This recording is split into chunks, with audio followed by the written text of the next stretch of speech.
Bonjour à tous et bienvenue dans cette nouvelle vidéo. Aujourd'hui nous allons parler des pires films de 2019. Alors comme pour les meilleurs films de 2019, je n'aime pas trop l'appellation pire film puisque encore une fois, c'est pas parce que je n'ai pas aimé un film qu'il est forcément mauvais ou parce qu'un film est mauvais que forcément je ne l'aime pas. Donc là j'ai essayé de faire un petit peu un mix des deux, essayer de vraiment vous dire quels sont les films que j'ai trouvés comme étant les pires.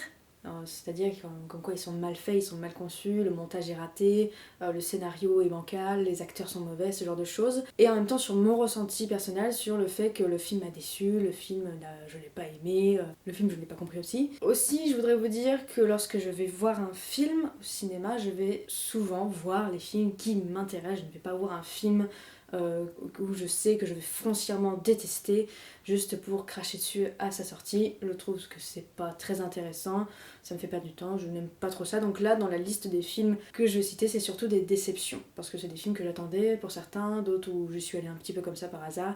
Et finalement, ça donne cet hybride un petit peu de films à la fois mauvais et à la fois déçus.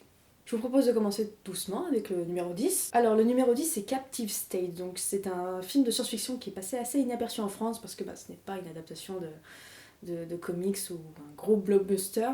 C'est un film qui n'a coûté que 25 millions, donc forcément pour un film de science-fiction où ça parle d'une invasion extraterrestre et comment un groupe rebelle veut tenter de faire un attentat contre ces aliens pour pouvoir s'en libérer et du moins gagner une petite bataille dans cette guerre. Forcément, les effets spéciaux, j'avais vu ça dans certaines critiques, j'ai vu que c'était un gros reproche. Moi, je vous avoue que j'ai pas fait tant attention que ça, ou alors je m'en souviens pas.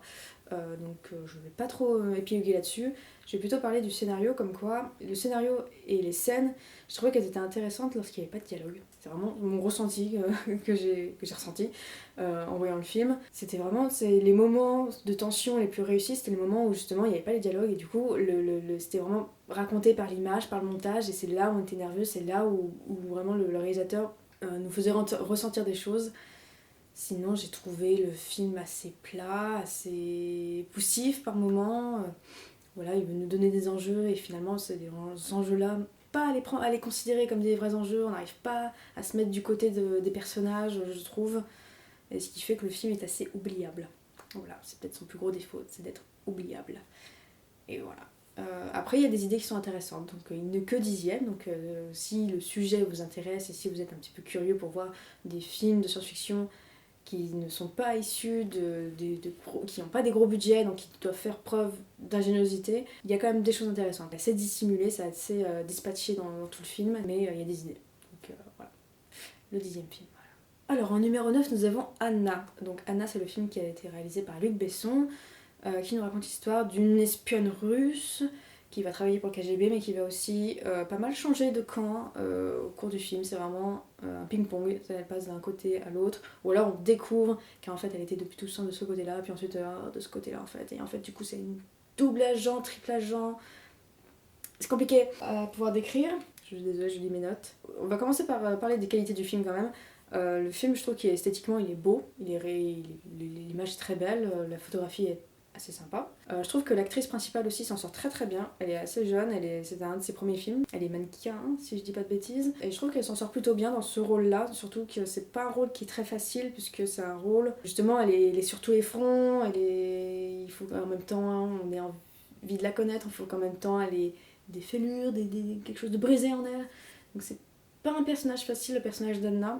Mais ce qui pêche surtout, c'est le scénario. Parce que voilà, c'est tout un jeu de découvrir en fait de quel côté elle est. Et ça fait qu'on peut facilement être perdu, surtout dans l'espace-temps. Parce qu'on a des flashbacks, on a des moments où les scènes sont remontrées, mais dans un certain temps. Et j'ai vraiment trouvé que dès le début du film, en un quart d'heure, on passe dans trois lieux et trois temporalités différentes. Enfin, du coup, c'est assez difficile de se repérer, je trouve. Voilà, donc c'est le scénario qui pêche et le scénario surtout il est has-been. J'ai vraiment l'impression que ce scénario-là, ce film-là, s'il était sorti dans les années 90, ce serait devenu un film culte, un petit peu comme Volte-Face, qui aussi a un scénario assez aberrant, mais qui fonctionne parce que c'est sorti au moment où on pouvait y croire, on pouvait se prêter au jeu, ça marchait bien. Et ce film-là, Anna, je pense qu'il aurait marché dans les années 90, je pense qu'il aurait cartonné au niveau des VHS, je pense qu'on l'aurait tous eu. Mais aujourd'hui, avec le recul, avec le contexte actuel, surtout sur les personnages féminins, sur la place des femmes dans les films, je trouve que Anna, du coup, il est vraiment pas dans l'air du temps. C'est limite sexiste, en fait, le personnage d'Anna, parce qu'elle a vraiment tous les clichés de la femme espionne sexy, qui attire tous les regards, qui attire, même malgré elle. Et même si on la voit se combattre, même si on la voit faire des choses qui pourraient se rapprocher à la famille émancipée, ben, dans les faits, dans les images qu'on voit, on se ressent que c'est réservé pour un public masculin. Voilà, je m'avance un peu évidemment, vous pouvez ne pas du tout être d'accord avec moi, mais c'est ce que j'ai ressenti face au film et c'est pour ça du coup que je le mets qu'à la 9ème place parce qu'il a quand même des qualités, mais du coup le scénario je le trouve vraiment pas terrible et vieux. Voilà, has-been, comme j'ai déjà dit. Ensuite, en 8ème film, c'est un film que j'attendais beaucoup qui s'appelle Le Dindon. Donc Le Dindon, c'est l'adaptation de la pièce éponyme de Feydeau, où c'est une pièce de boulevard, donc c'est assez classique. Si vous connaissez un peu les pièces de boulevard, ben c'est exactement le même mécanisme pour faire rire. C'est des porcs qui claquent, c'est des calembours, c'est des malentendus, c'est l'amant sous le placard, c'est ce genre de trucs. C'est des pièces qui sont très dynamiques et qui sont très gestuelles, qui jouent beaucoup sur justement le déplacement des personnages et l'enchaînement des scènes. Et là, ce film, Jalil Lesper, qui est le réalisateur de Yves Saint Laurent et qui est du coup le réalisateur de ce film, a fait le choix de mise en scène pour dynamiser son film, de faire quasiment tout le temps une réplique, un plan. Et les répliques dans ce genre de pièces, il y en a des très courtes tout le temps, vraiment c'est ta ta ta ta ta. Et là c'est vraiment un plan, une réplique, un personnage. Et ce qui fait que ça dynamise beaucoup de scènes très rapidement, elles sont vraiment quasiment épileptiques si je peux exagérer. Et du coup ça fait que ça dynamise des scènes où il se passe pas forcément grand chose, où il n'y a pas forcément de gag par rapport au dynamisme de la scène. Et ce qui fait que lorsque le gag devient dynamique et qu'il y a besoin de ce dynamisme-là pour le rendre drôle, bah du coup, comme on l'a vu pendant tout le film, bah, ça passe complètement inaperçu et c'est très dommage que le film garde ce même rythme. Il veut donner ce côté effréné, mais du coup, il donne ce côté essoufflé et c'est assez dommage du coup parce qu'on perd plein de blagues et on perd aussi vachement, je trouve, le jeu des acteurs parce que du coup, ils sont coupés tout le temps. Il y a moyen de pouvoir faire durer la scène, pouvoir faire des déplacements, les suivre, des trucs comme ça. C'est dommage, mais c'est un choix de mise en scène. Ça aurait peut-être pu marcher, mais là pour le coup, je trouve que c'est pas bien fait. Dans ce sens-là, dans le montage, dans ce choix de mise en scène. Et ce qui est dommage, parce que du coup, je trouve que la deuxième partie du film, qui se passe non plus dans l'appartement mais dans l'hôtel, je trouve que du coup ce montage-là fonctionne très bien. Parce que du coup on a deux pièces et du coup on a des chants contre chants là-dessus. Et ça dynamise, ça donne plusieurs points de vue et ça dynamise la scène. Mais du coup, on a vu avant et ça passe inaperçu. C'est vraiment ça raté. Après, pour quand même parler de points positifs, je trouve que déjà le fait de transposer la pièce dans les années 80, je trouve que c'est bien parce que du coup ça justifie le fait qu'il parle pas spécialement comme nous mais qu'il soit plus proche de nous, vous voyez. Il y a pas cet effet de distance parce que la pièce a été écrite peut-être il y a 100 ans, quasiment, peut-être 80 ans, et du coup le fait de rapprocher de nous, ça le rapproche de nous, mais en même temps que ça se passe dans les années 80, et du coup on garde en tête le contexte, surtout par rapport au traitement des personnages féminins, par rapport au fait d'avoir des amants, le fait d'être marié, du coup ben, des amants c'est pas bien, tout ça. Voilà, c'est plus léger on va dire, ça passe mieux, c'est rigolo, c'est un choix de mise en scène encore une fois, et celui-là je trouvais que c'était une bonne idée. Le casting il est bon, même si du coup son jeu d'acteur est entrecoupé. Je trouve que Danny Boone par exemple, je sais qu'il y en a plein qui n'aiment pas Danny Boone pour plein de raisons. Parce que moi par exemple, il y a un truc qui m'agace avec ce personnage, je trouve que c'est un bon acteur et qui s'enferme dans le rôle du personnage con, gentil mais con. Et il fait que ça et il aime faire ça, c'est ce qu'il disait dans la promo du film, c'est qu'il adore jouer ce genre de personnage. Et moi je trouve que c'est du gâchis parce qu'il est capable de jouer autre chose, je suis sûre, dans des rôles dramatiques qui pourraient vraiment être impressionnant, mais il préfère faire ça. C'est son choix de carrière. Et je trouve que c'est un point fort du film, Danny Boone, pour le coup. Voilà, tout ce que j'ai à dire sur Le Dindon de Jalil Lesper, j'avais une course à vente. J'ai été déçue. Ensuite, en 7ème position, The Lighthouse. Alors là, je suis très mauvaise foi.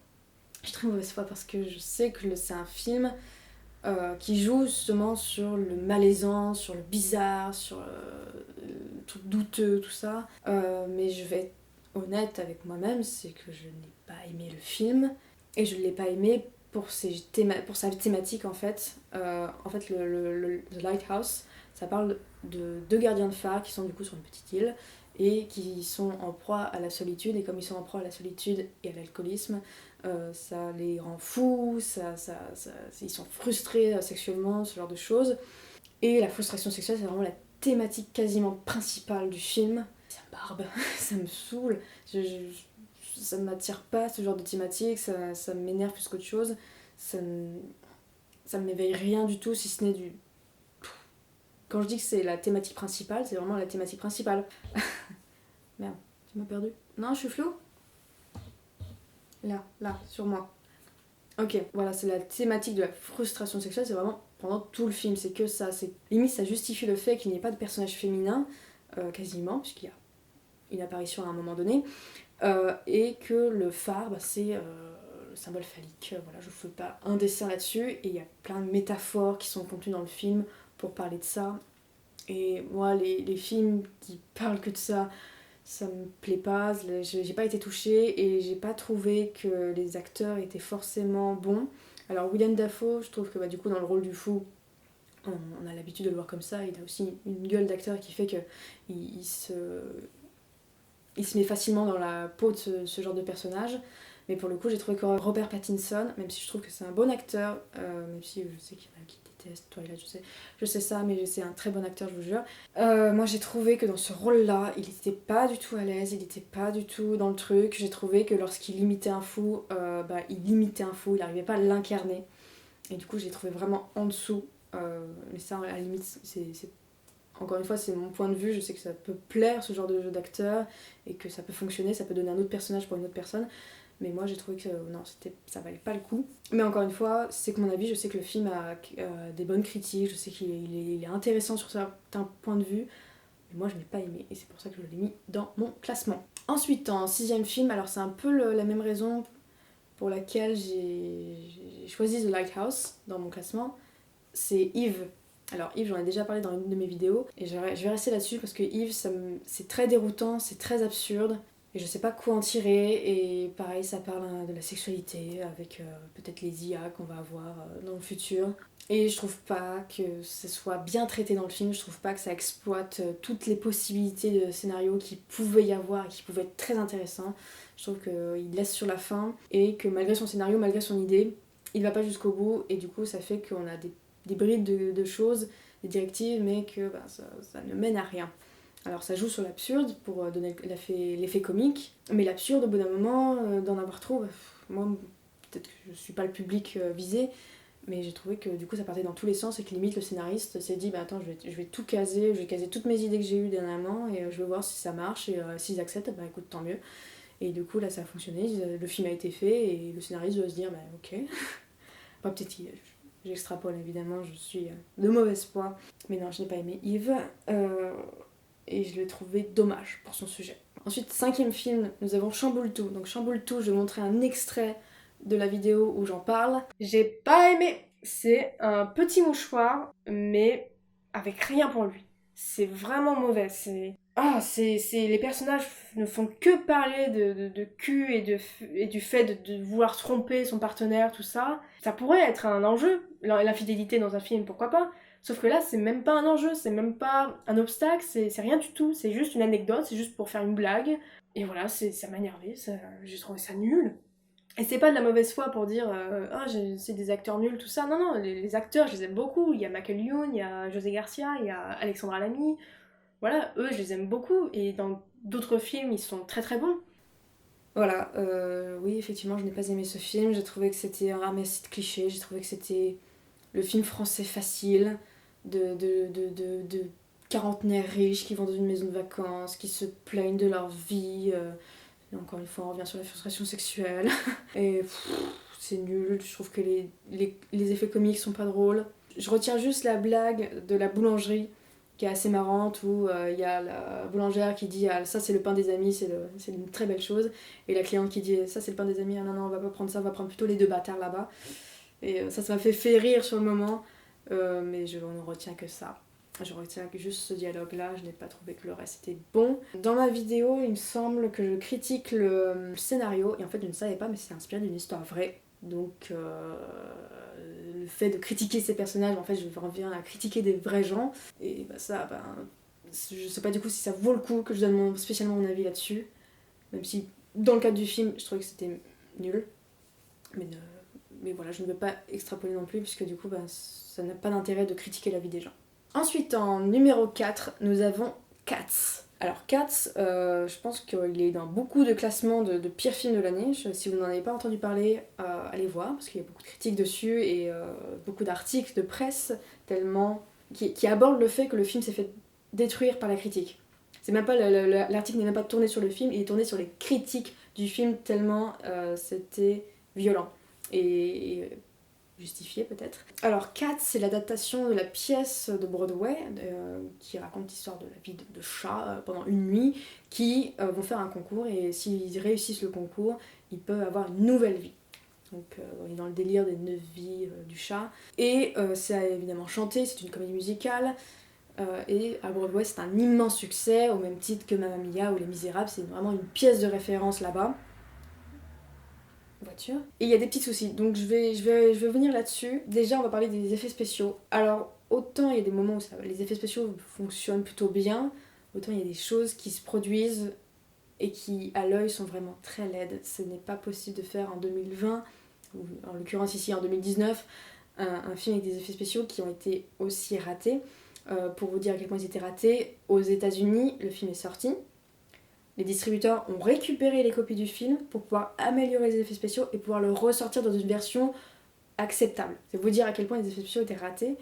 Par exemple, le plan de fin est vraiment trop bizarre avec je vais pas vous dire, mais vraiment par rapport au personnage et par rapport au fond, c'est vraiment moche. C'est l'impression qu'il manque des choses. Je pense que cette vision de l'enfer, c'est ces enfants souris.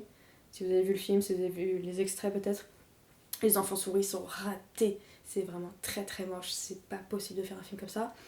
Et l'autre chose où les critiques ont beaucoup appuyé dessus, et qui était un parti pris et qui malheureusement du coup n'est pas passé, c'est qu'en fait les chats sont du coup numérisés par rapport à des corps humains. Et ce qui fait qu'ils ont l'apparence de chat, mais la proportion des humains. Qui fait que déjà ça crée quelque chose d'assez étrange. Et ils ont gardé les mains et les pieds sous forme humaine. Donc ça fait vraiment un hybride très bizarre. Et du coup, je comprends tout à fait que les gens trouvent ça creepy. Il y a des moments où je trouvais que ça fonctionnait, et si on ferme un peu les yeux, ça marche. Mais c'est vrai que c'est très bizarre d'avoir choisi ce design-là. L'autre point qui ne va pas, c'est le scénario. Alors après, c'est une adaptation de la pièce. De la pièce, je ne l'ai pas vue. Je ne sais pas du coup si elle doit raconter la même chose, logiquement. Et je pense que sur scène, ça passe très bien. Mais dans le film, du coup, ça fait que le film semble assez vide. Parce que le scénario est très très simple. C'est vraiment simplifié au possible. Quand je vous ai dit, c'est l'histoire de chats qui vont faire un concours de chant pour pouvoir accéder à une nouvelle vie. C'est vraiment ça. Ça se passe pendant une nuit et on raconte que ça. On n'a pas vraiment de flashback sur les personnages, on n'a pas vraiment leur psychologie, si ce n'est sur un personnage en particulier qui a peut-être la chanson la plus belle du film qui s'appelle Memory, qui est peut-être l'unique chose valable du film et qui a un moment assez fort quand même, pour le souligner. Mais du coup, le scénario ne va pas. Est beaucoup trop facile et beaucoup trop vide pour être intéressant. Et il y a surtout des choses qui, je pense, passent au théâtre mais ne passent pas au cinéma. Dans le sens où, par exemple, il y a des scènes de danse qui ont été gardées dans le film. Et peut-être qu'au théâtre, ça rend très très beau d'avoir des chats qui dansent et tout, dans des costumes. On doit avoir la magie qui doit s'opérer sur la scène. Mais du coup, dans le cinéma, surtout avec le fait que ce soit pas vraiment des costumes et des effets spéciaux et que quand ils dansent, ils font des danses humaine, ça fait très bizarre et il y a plusieurs moments comme ça et ce qui fait que les gens qui veulent voir un film ont l'impression de voir du théâtre filmé et les gens qui veulent voir du théâtre, ils vont au théâtre et ils ont aucun intérêt en fait à aller voir le film. S'ils adorent la pièce, ils vont pas voir le film parce que du coup ça a l'air d'être exactement la même chose. Les effets de mise en scène cinématographique du film ressemblent beaucoup à ceux qu'on peut voir au théâtre. Donc pas d'intérêt. Et ce qui est très dommage, puisqu'ils ont fait appel à Tom Hooper, qui est le réalisateur du Discours d'un roi et de la version comédie musicale des Misérables avec Hugh Jackman et Anna Hathaway. Donc c'est un très grand réalisateur, moi je l'aime beaucoup. Je trouve qu'il est très intéressant dans sa façon de filmer. On ressent un peu sa patte, mais il a une façon de filmer aussi qui est assez particulière. Et du coup, le fait de rajouter sa patte par-dessus, déjà un truc qui a un scénario vide avec des effets spéciaux bizarres, rajouter en plus sa façon de filmer, Ça rend vraiment un mélange bizarre. Et par-dessus ça, on a un casting qui est très beau, qui est très intéressant, c'est un super casting. Et mais du coup, métamorphosé en des chats, ça passe pour certains. Au niveau du visage, je trouve que ça passe. Mais vraiment, le corps du chat ne passe pas du tout. Je trouve que c'est pas une très bonne idée d'avoir fait ça. Et je pense que maintenant, ils le savent au vu des critiques. Il y a quelque chose nanardesque dans le film. Donc ce qui fait qu'on peut avoir quand même de l'empathie pour le film. Nous on a été le voir parce que du coup on aime beaucoup le réalisateur, on était assez curieux de voir le résultat que ça pouvait donner, même si on avait vu les critiques. On voulait savoir de quoi ça parlait, comment c'était fait, et ce qui fait qu'on a de l'empathie pour le film. On l'aime pas pour autant, mais on a de l'empathie et c'est un cas d'école. Donc si vous voulez le voir, essayez. Les chansons sont intéressantes, la Memory est très intéressante et a été beaucoup repris. Oh mon dieu. Film numéro 3, Star Wars 9. Waouh. Que dire sur Star Wars 9 qui n'a pas déjà été dit. Je pense que ce qui résume bien la saga de Disney, c'est cette affiche promotionnelle où on voit littéralement les deux personnages principaux, les nouveaux personnages qui ont été créés par Disney, en train de détruire la statue de Dark Vador, et ils sont littéralement en fait en train de détruire la saga Star Wars. Je suis pas une fan hardcore de Star Wars, j'aime beaucoup les films, mais je suis pas une fan hardcore de Star Wars. Et de mon point de vue de critique et de spectatrice, j'ai vraiment trouvé que ce dernier film était raté, dans le sens où, déjà, c'est le film qui est censé terminer la trilogie, donc il y avait une grosse attente. Je trouvais que Star Wars 7 était un bon départ. Moi, j'étais plutôt optimiste par rapport à ça. Star Wars 8, j'ai vraiment détesté et j'ai trouvé vraiment que c'était incroyable qu'ils aient autant détruit ce que le Star Wars 7 avait installé. Tout a été détruit, tout a été désamorcé dans le 8, et ce qui fait que pour le 9, personne ne savait à quoi s'attendre. Et ce qui fait que les scénaristes, ils ont sorti du chapeau Palpatine. Vous êtes au courant, vous le savez. Si vous n'avez pas... Ah, attendez. Star Wars 9, hein, si vous n'êtes pas au courant que Palpatine est de retour, je suis désolée, à un moment donné, il faut s'intéresser un petit peu à ce qui se passe dans le monde. Euh, et Palpatine, ils ont fait revenir Palpatine, et c'est vraiment une technique facile de faire revenir le grand méchant qu'on croyait mort, et tout. C'est d'une facilité scénaristique, et en plus c'est vraiment sorti du chapeau parce que ça n'a pas été préparé ni dans le 7 ni dans le 8. Je pense que les scénaristes vraiment ne le savaient pas, qu'ils allaient pouvoir repêcher ce personnage là, et c'est vraiment très dommage. Alors oui, on peut parler du fait que du coup Palpatine reste le grand méchant de toutes les sagas, des 3 trilogies, et tout. Moi je trouve que c'est vraiment le faire revenir pour limiter la casse. Et c'est vraiment ce que fait ce Star Wars 9, c'est limiter la casse, c'est essayer d'apporter toutes les réponses à toutes les questions, et de satisfaire le spectateur au maximum. Et du coup ça fait que le film ne prend aucun risque, et contente, et c'est pas ce qu'on attend d'un Star Wars. Je trouve par exemple en plus qu'il est pas épique, parce que par exemple les gens qui n'aiment pas la prélogie, c'est votre droit, mais ils adorent l'épisode 3, ou du moins les combats de sabre laser dans le 1, dans le 2, dans le 3. C'est quand même des combats qui sont très beaux, qui sont incroyables, qui sont vraiment épiques. Là dans ce Star Wars 9, je suis désolée, mais les combats au sabre laser sont vraiment... Je sais même pas s'ils sont chorégraphiés, ils sont pas épiques, j'ai eu aucun sentiment, j'ai eu rien devant ce film. Et c'est un Star Wars, c'est la saga cinématographique, c'est un truc épique, une sortie au cinéma Star Wars, c'est censé être génial. Et là, c'est nul, j'ai vraiment perdu mon temps devant ce film. J'ai eu un frisson, un seul, c'était pour Carrie Fisher, je l'ai raté. J'ai eu un seul frisson, c'est pour Carrie Fisher, parce que du coup l'actrice est décédée avant ce film. Ils ont repêché des scènes, tout ça. Je trouve que d'ailleurs les effets spéciaux sur ce truc là, ça fait vraiment copier-coller. Enfin, je trouve que les fonds verts, les rattachements, tout ça, je trouve qu'ils sont mal faits. Je trouve que les effets spéciaux sont pas très bien faits dans Star Wars 9.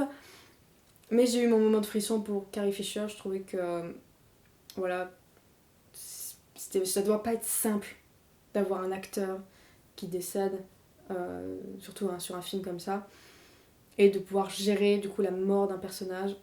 Ouh. Donc voilà, ça c'est peut-être le seul moment où je me dis ok, c'est vrai que c'était pas un exercice simple, donc je veux bien être gentille sur ce moment-là, mais vraiment je trouve que la relation Kylo Ren et Rey, on s'en fout.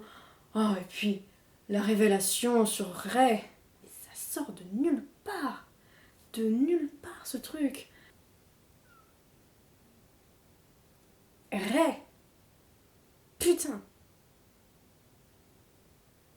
Parce que du coup, dans le Star Wars 8, on nous explique l'identité des parents de Rey.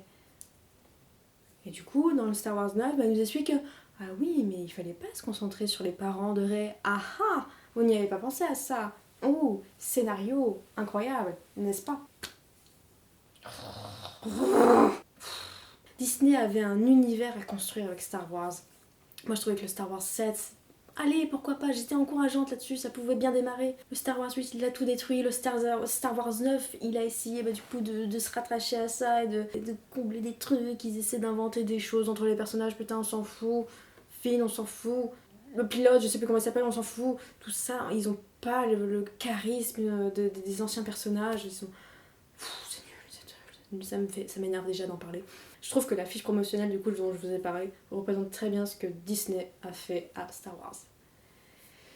Il l'a détruite. Mais Star Wars 9, malgré tout ce que je peux en dire, malgré tout le dégoût et la haine que j'ai envers ce film, c'est vraiment de la haine, de la colère limite, Star Wars 9 n'est que 3e sur mon classement. Donc il y a encore 2 films que je considère comme étant pires que celui-là. Donc on va pouvoir parler du second film détesté et déçu de ce classement. On va pouvoir parler du 2e pire film de l'année à mes yeux, c'est Doctor Sleep. Ah, j'ai même pas envie d'en parler. Vraiment, venez on efface. Venez on passe, on change tout. Non, je vais quand même dire des choses. Alors déjà, Doctor Sleep, c'est une vraie suite à Shining, le bouquin. C'est-à-dire que Stephen King, l'auteur de Shining, a écrit cette suite-là. Donc c'est pour ça qu'il y a eu ce film. Ça pop pas comme ça. C'est pas une idée de scénariste ou de producteur, c'est Stephen King. Et ensuite, les producteurs se sont dit tiens, et si on faisait une suite à ça si on adaptait. En fait, oui, voilà, ce qui m'énerve aussi, c'est qu'ils se sont pas dit on va adapter Doctor Sleep comme un film à part entière. Ils ont vraiment voulu le rattacher à ce que Stanley Kubrick a fait comme film. Voilà, c'est-à-dire qu'ils ont voulu retrouver cette esthétique, cette ambiance, ce style particulier assez froid qu'a Stanley Kubrick avec ce film-là en particulier. Sauf que voilà, quand tu sais que Stephen King trouve que le film de Stanley Kubrick ne représente pas du tout ce que lui voulait, notamment sur la fin, ils étaient complètement en désaccord au point que Stephen King a demandé à ce qu'on retire son nom du générique. Bah, du coup, tu te demandes en fait ce qui s'est passé pour qu'ils se disent ok, bah là je veux bien faire une suite. Ok, la suite ressemble à Shining de Stanley Kubrick. Ok, pourquoi pas. Oui, bah pourquoi pas, c'est un petit peu contre-productif, mais pourquoi pas. Et comment dire, le film, du coup, ressemble beaucoup à Shining, mais il n'en a que la ressemblance. C'est-à-dire que c'est une pâle imitation. Il y a des plans, par exemple, qui sont copiés-collés avec Shining. Notamment, je pense à la montagne, lorsqu'on a la voiture qui se balade, ou les plans sur l'hôtel. Ils sont copiés-collés, et c'est du copier-coller numérique, donc moi je trouve ça moche. Voilà, je l'ai vu, j'ai dit c'est moche. C'est vraiment dit ça dans la salle, c'est moche. Pour ne pas être trop méchante non plus avec le fait de vouloir se rapprocher de Shining de Kubrick, je trouvais que les flashbacks étaient plutôt bien faits, parce qu'en fait, ils ont fait appel à des acteurs qui ressemblent beaucoup aux acteurs qu'on peut voir dans Shining. Et là-dessus, je trouvais que c'était bien fait. Je trouvais que les acteurs ressemblaient beaucoup aux acteurs, qu'ils avaient réussi à trouver des acteurs qui reprenaient un peu la façon de jouer de ces acteurs-là, et pour ça, je trouvais que c'était plutôt bien fait. Il n'y a que ça. Oui, il y a des limites que ça. Je vois pas en fait ce que je peux te dire de bien sur ce film. Je vois pas. Par exemple, c'est censé être un film qui fait peur. Pas du tout. La seule mécanique qu'ils utilisent pour pouvoir faire peur, c'est ce qu'on appelle le chant contre chant. C'est l'effet Chantal Lobby. Oui, je vous jure que c'est un effet, c'est un vrai effet. Ça n'existe pas, c'est moi qui l'ai inventé, c'est moi qui le dépose. C'est le truc du on me voit, on me voit plus. On me voit, on me voit plus. On me voit, on me voit un peu, on me voit plus. On me voit, on me voit plus. On a un champ sur le personnage principal, par exemple, Evan McGregor. Euh, Ensuite, on a le contre-champ sur ce qu'il est en train de regarder. Au début, il n'y a rien. Champ sur Evan McGregor, réaction, contre-champ, on voit quelque chose qui est apparu. On n'a rien entendu, il n'y a pas une porte qui est ouverte, il n'y a pas une fenêtre. Le truc est apparu comme ça. Alors la première fois, oui, pourquoi pas, ça peut faire peur, ça peut être surprenant. Ensuite, champ sur la réaction de Evan McGregor, contre-champ, le truc n'est plus là. Le truc, il ne l'a pas attaqué, il s'est pas senti, voilà, il a même sa réaction fait qu'on se dit, il a pas si peur que ça finalement. Et ça, c'est utilisé pendant tout le film. Donc vraiment, je me suis amusée à faire, on me voit, on me voit plus. On me voit, on me voit plus. Et du coup, je n'ai pas trouvé que le film faisait peur. Voilà. Donc peut-être que je suis devenue exigeante, alors que pourtant les films d'horreur, je suis vraiment une pétocharde, comme pas possible devant ce genre de film. Et là, Shining, vraiment, pardon. Mais là, Doctor Sleep, vraiment, je n'ai pas du tout eu peur. Donc en tant que film d'horreur, il est raté. En tant que suite, je trouve que du coup c'est une mauvaise suite. Et que du coup on s'ennuie. Et il dure très longtemps en plus ce film, je crois qu'il dure 2h40. Et vraiment, on les sent bien passer les 2h40. Donc c'est pour ça que je l'ai mis en deuxième position. Mais du coup, il n'est pas premier. Alors, quel film peut être pire que Star Wars 9 et Doctor Sleep? C'est une suite aussi, et du coup, je vais vous dire, je vais vous révéler ce qui est le numéro 1. C'est Lego Adventure 2. Donc, Lego Adventure 2, c'est la suite de Lego Adventure.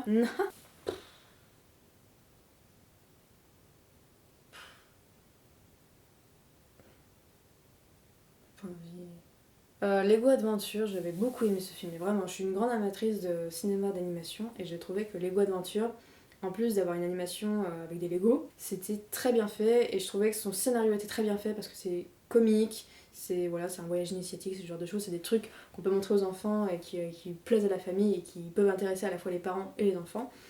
Et je trouvais que le message en plus à la fin, sur la relation père-fils, sur le fait de rester créatif, tout ça, toute sa vie, je trouvais que c'était très intéressant et que c'était limite un message très beau à défendre. Et ils ont fait une suite, et dans cette suite, du coup, au scénario, on retrouve les deux réalisateurs qu'on avait du coup pour le premier film. Et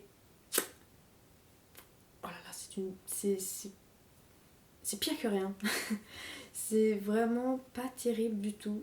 Et je vais vous donner un exemple, je pense, qui illustre très bien sur le fait que le film est raté. Dans la salle, on était trois. Et il y avait du coup un enfant qui préférait jouer avec son fauteuil, un fauteuil de cinéma, plutôt que de regarder le film. Donc voilà, c'est pour vous montrer à quel point ça ne peut plaire ni aux adultes, ni aux enfants. Il y a 20-15 ans, ce film, c'est l'équivalent d'un direct ou VHS. Pardon, c'est l'équivalent d'une suite directe au VHS. Donc c'est pour vous dire à quel point c'est mauvais. J'aime beaucoup faire ce geste. Voilà, c'est pour ça que j'ai choisi ce film en pire film, parce que déjà, c'était la suite d'un film que j'avais beaucoup aimé, et vraiment, il n'y a rien. Il n'y a vraiment aucune scène pour sauver un truc. Là, j'essayais de trouver des petits trucs à défendre. Dans chaque film, même Doctor Sleep, j'ai trouvé des trucs. Même Star Wars 9, j'ai trouvé des trucs à défendre un petit peu, ou dire, oui, bon, là, ok. Lego Adventure, rien. Et il n'y a rien à dire de bien sur ce film. Ça a voulu surfer sur son propre succès. C'est un produit, c'est fait pour vendre des jouets, ça se sent, il n'y a aucune créativité, c'est vraiment toutes les idées qui n'ont pas été retenues pour le premier film, qui ont été exploitées dans ce film-là. Ça fera un scénario pour le deuxième film, et puis basta, on gagnera un peu de sous, tant pis si c'est pas un bon produit, tant pis si c'est pas un bon film, on n'en parlera plus, de toute façon, c'est des Lego, voilà, on a fait un bon film déjà, on va pas nous en demander plus. Voilà, donc c'est pour vous dire à quel point je n'ai pas aimé, à quel point je me suis sentie trahie. Trahi, mon gars. Trahi. Voilà, c'est tout pour du coup mes films détestés de cette année 2019. J'espère que ça vous a plu, j'espère que vous êtes d'accord avec moi sur certains trucs. J'étais un peu de mauvaise foi sur certains trucs, mais en même temps, je parle vraiment de mon ressenti, je parle vraiment de ce que j'ai vécu en voyant le film, pour dire pourquoi j'ai détesté, j'essaie de vraiment argumenter là-dessus. Vous pouvez ne pas être d'accord avec moi, et c'est pour ça qu'il existe des commentaires, vous pouvez très bien m'expliquer en quoi j'ai tort, et pourquoi vous avez raison, et pourquoi moi j'ai tort. Vous pouvez m'expliquer aussi pourquoi il y a d'autres films qui auraient dû être dans ce classement, parce que si je les avais vus, je les aurais mis direct dans ce classement. N'hésitez pas à me partager vos idées, vos impressions. Et puis je vous dis à bientôt pour de prochaines vidéos. Au revoir!